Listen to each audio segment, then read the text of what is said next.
టాలీవుడ్లో తెలుగమ్మాయిలు చాలా తక్కువ, ఉన్నవారికి సక్సెస్లు తక్కువ, అవకాశాలు తక్కువ.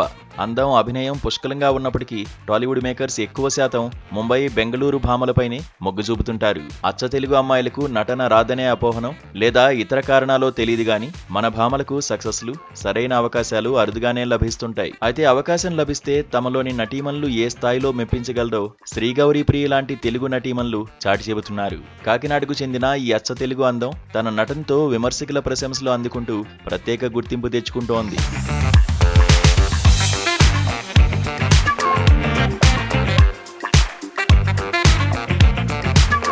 గౌరీప్రియ కెరీర్ ప్రయాణం ఎంతో ఆసక్తికరంగా సాగింది. ముందుగా సింగర్ గా తన ప్రయాణాన్ని ప్రారంభించిన ఈ భామ మెయిల్ అనే సినిమా ద్వారా ఇండస్ట్రీకి పరిచయమైంది. ఆ సినిమా ఆశించిన స్థాయి ఫలితాన్ని ఇవ్వలేకపోయినప్పటికీ ఆ తర్వాత వచ్చిన మ్యాడ్ చిత్రంతో అందరి దృష్టిని ఆకర్షించింది. ఇక ఆమెలోని అసలైన నటిని ప్రేక్షకులకు పరిచయం చేసింది మాత్రం ట్రూ లవర్ చిత్రమే.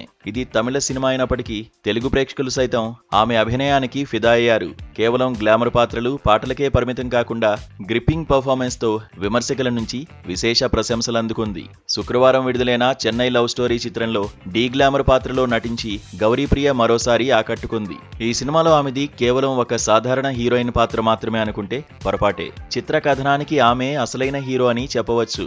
ఈ విషయంపై సినిమా విడుదల కంటే ముందే కథానాయకుడు కిరణ్ అబ్బవరం స్పందిస్తూ ఈ కథకు గౌరీనే ముఖ్యమైన హీరో అని వెల్లడించాడు. అన్నట్లుగానే ఆమె సినిమా ప్రారంభం నుంచి క్లైమాక్స్ వరకు ఇండస్ట్రీలో మరే హీరోయిన్ కు రాని బలమైన పాత్రలో కథ మొత్తాన్ని తన భుజాలపై వేసుకుని నడిపించింది. కొన్ని సన్నివేశాల్లో తోటి నటులను కూడా దాటేసి తన నటనతో అదరగొట్టేసింది. ఈ సినిమాలో గౌరీప్రియ చూపిస్తున్న ప్రతిభకు దక్కుతున్న అప్లాస్ చూస్తుంటే ఒక తెలుగమ్మాయి ఎలాంటి సంక్లిష్టమైన పాత్రనైనా లీనమై చేయగలదని మరోసారి రుజువైంది. కథను నడిపించే సత్తా ఉన్న నటిగా ఆమె సాధిస్తున్న ఈ విజయం ఇండస్ట్రీలో ఉన్న పాత అపోహలను తిరగరాస్తోంది. మరి ఇప్పటికైనా టాలీవుడ్ మేకర్స్ ఆమెలోని అసలైన టాలెంట్ ను గుర్తించి మరింత మంది తెలుగమ్మాయిలకు, ముఖ్యంగా గౌరీకి మరిన్ని పెద్ద అవకాశాలు ఇస్తారో లేదో వేచి చూడాలి.